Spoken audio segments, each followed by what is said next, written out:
আজকে আমরা পেন দিয়ে আপনাদেরকে দেখাবো। কেমন? আচ্ছা, পেনটা আমরা কিভাবে লাগাচ্ছি আপনারা একটু লক্ষ্য করবেন।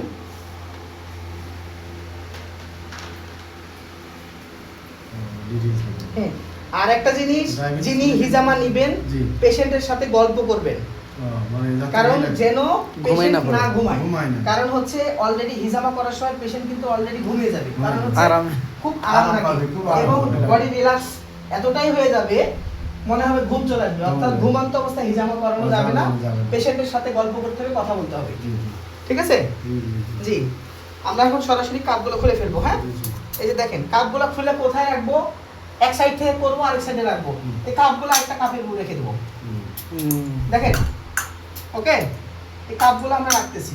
দেখেন কাপগুলো কাপের উপরে রাখবো, আর কোথাও আমাদের খুঁজতে হবে না, এই আরেক জায়গায় রাখবো না, আমরা সরাসরি কাপের উপরে রেখে দেবো।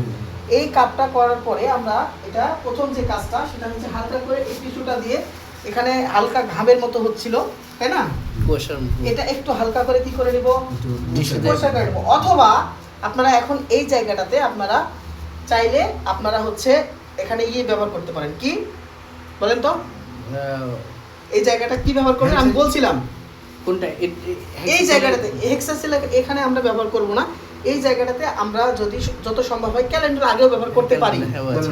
এছাড়া কোনো পেশেন্ট আছে যে যতটুকু রোগী কিছুটা হালকা একটু উর শব্দ করবে, কারণ আমরা ইনসেকশন দেওয়ার সময় রোগী যদি বলে না আমি কোনো প্রকার ব্যথাই চাই না, তাহলে এই জায়গাতে এখন আমাদের যে কাজ জেসোকিয়াম জেলি আমাদের পাওয়া যায়, অ্যানেস্থেসিয়া যেটা পাওয়া যায়, ওটা এই ক্রিমটা আমরা এখানে ব্যবহার করতে পারি হালকা করে।